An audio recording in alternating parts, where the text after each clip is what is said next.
Hi viewers, welcome to my channel Avani's world. Sri Vishvavasu నామ సంవత్సరం, ఉత్తరాయణం, శిశిర ఋతువు, ఫాల్గుణ మాసం, కృష్ణపక్షం, షష్ఠి. ఈరోజు విశాఖ నక్షత్రం అండి.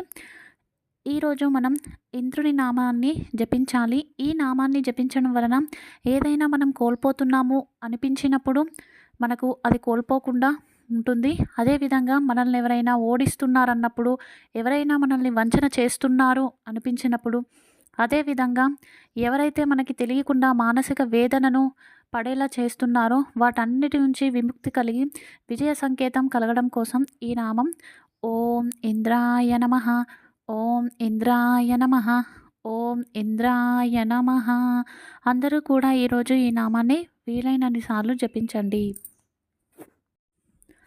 మనము భగవంతుణ్ణి పూజిస్తాము, ఎన్నో పూజలు చేస్తాము. అవి దేనికోసం చేస్తున్నాము? భగవంతుని కోసమే చేస్తున్నామా, లేదా మన కోసం చేసుకుంటున్నామా? ఏదైనా ఆరాటం చేసి చేస్తున్నామా, ఏదైనా కోరికతో చేస్తున్నామా? భగవంతుడు ఈ ప్రపంచంలో అన్నీ మనకి ఇచ్చాడు.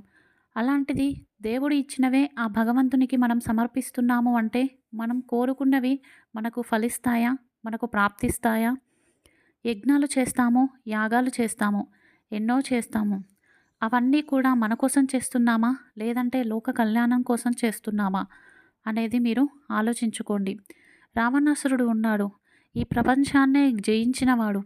ధ్యానంలో, తపస్సులో రావణాసురునికి మించిన వారే లేరు. అతనంత గొప్పశాలి ఇంకొకరు ఉండరు. 10 తలల రావణాసురుడు మహావిద్యా పారంగతుడు, గొప్ప పండితుడు. అయినా కూడా తన స్వార్థం వల్ల, అహంకారం వల్ల ఒక స్త్రీ పైన ఆశపడి తను మరణించాల్సి వచ్చింది. ఎందుకు? తనలో ఎంత మంచి గుణాలు ఉన్నా కూడా ఆ దుర్గుణాల వలన తన జీవితం అనేది నాశనమైపోయింది. ఈరోజు ప్రపంచంలో చెడుగా నిలిచిపోయాడు. అలాగే మనము భగవంతుణ్ణి ఏదో ఆశించి, ఏదో కోరికతో పూజించకండి. ప్రేమతో పూజించండి, భక్తితో పూజించండి. దేవుడు ఉన్నాడు అన్న నమ్మకంతో దేవుణ్ణి పూజించండి. అంతే తప్పించి నేను దేవుడికి అది చేశాను, నేను ఇది చేశాను అంటూ పేరు ప్రఖ్యాతలకు, డాంబికాల కోసం చేసి తర్వాత మీరు ఇబ్బందులు పడకూడదు. తారాబలం. ఈరోజు నిత్య నక్షత్రం విశాఖ నక్షత్రం, అశ్విని మఖ మూలా నక్షత్రం వారికి నైదన తార, భరణి పుబ్బ పూర్వాషాఢ నక్షత్రం వారికి సాధక తార, కృతిక ఉత్తర ఉత్తరాషాఢ నక్షత్రం వారికి ప్రత్యక్ తార, రోహిణి హస్త శ్రవణ నక్షత్రం వారికి క్షేమతార, మృగశిర చిత్త ధనిష్ట నక్షత్రం వారికి విపత్తార, ఆరుద్ర స్వాతి శతభిష నక్షత్రం వారికి సంపద తార, పునర్వసు విశాఖ పూర్వభాద్ర నక్షత్రం వారికి జన్మతార, పుష్య అనురాధ ఉత్తరాషాఢ నక్షత్రం వారికి పరమమిత్రతార, ఆశ్లేష జ్యేష్ఠ రేవతి నక్షత్రం వారికి మిత్రతార. ఇక ఈరోజు వాస్తులో మనం తెలుసుకోవాల్సింది ఏంటంటే, మనం ఇల్లు కడతాము. ఇల్లు కట్టేటప్పుడు మనం ఉపయోగించే కర్రలు ఎక్కడి నుంచి తెస్తున్నామన్నది గమనించాలి. పూర్వంలో పవిత్రమైన వృక్షాలను ఇంటి నిర్మాణం కొరకు పెంచుకునేవారు. అయితే మనకి ఒక శ్లోకం ఉంది, మార్గవృక్షం పురాఛత్రం చైత్రం చ కులం చ దైవం.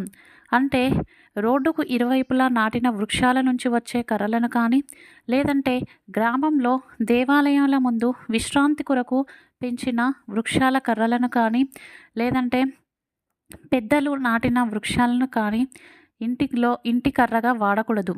ఇలా చేయడం వలన సర్వత్రా నాశక్షయ, అంటే మనకు ఏదైతే ప్రాప్తిస్తుందో ప్రతిదీ కూడా నాశనం అయిపోతుంది అని అర్థం. దయచేసి ఇది గమనించుకొని ఇంటికి తెచ్చిన కర్రలను ఎక్కడి నుంచి తెస్తున్నారు, ఏవి వాడుతున్నామని చూసుకోండి. మన సంప్రదాయంలో భాగంగా గృహంలో ఇంట్లో బాగుండట్లేదు అనుకున్నప్పుడు, ఇంట్లో మానసిక ఒత్తిడి పెరుగుతుంది అనుకున్నప్పుడు, శుభకార్యాలు మంగళకార్యాలు జరగట్లేదు అనుకున్నప్పుడు మనం భగవంతుని కోసం యజ్ఞయాగాదులు చేస్తూ ఉంటాము, పూజలు పునస్కారాలు చేస్తాము. ఏదైనా పండితుల వారి దగ్గర కోసం వెళ్ళి సమస్య పరిష్కారం కోసం చూస్తాము. వారు ఏదైనా యజ్ఞము యాగము చేయాలని చెప్పినప్పుడు, డబ్బులు ఇంత అని చెప్పినప్పుడు దయచేసి మీ శక్తికి తగ్గట్లుగా చేయండి. మీ స్తోమతకు మించి ఎక్కువగా చేసి బాధపడకండి. యథాశక్తి తదా ఫలః అంటారు. మన శక్తి మించి మనం ఏది చేయకూడదు. రేపు ఉదయం పాటించవలసిన పూజ అండి. ఎవరికైతే కుజదోషం వలన వివాహం జరగట్లేదో వారు రేపు సప్తమి మంగళవారం రోజున అమ్మవారి ముందు దీపాన్ని వెలిగించి కుజ రుణ విమోచన స్తోత్రాన్ని పారాయణ చేయండి. రేపంతా కూడా ఉప్పు లేని ఆహారాన్ని స్వీకరించండి.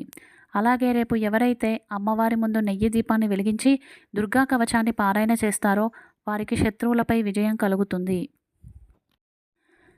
ఈరోజు సాయంత్రం పాటించవలసిన యోగక్షేమం అండి. ఎవరైతే భూ సమస్యలు ఇబ్బందులతో బాధపడుతున్నారో ఆ సమస్యల పరిష్కారం అవ్వడం కోసం, అలాగే గృహప్రాప్తి కోసం ఈరోజు సాయంత్రం అమ్మవారి ముందు బియ్యం పిండితో చేసిన 2 ప్రమిదల్లో కులదేవత ముందు దీపారాధన చేయండి. ఆ తర్వాత బెల్లాన్ని నైవేద్యంగా సమర్పించండి. మరునాడు ఉదయం ఆ బెల్లాన్ని గోవుకు ఆహారంగా తినిపించండి.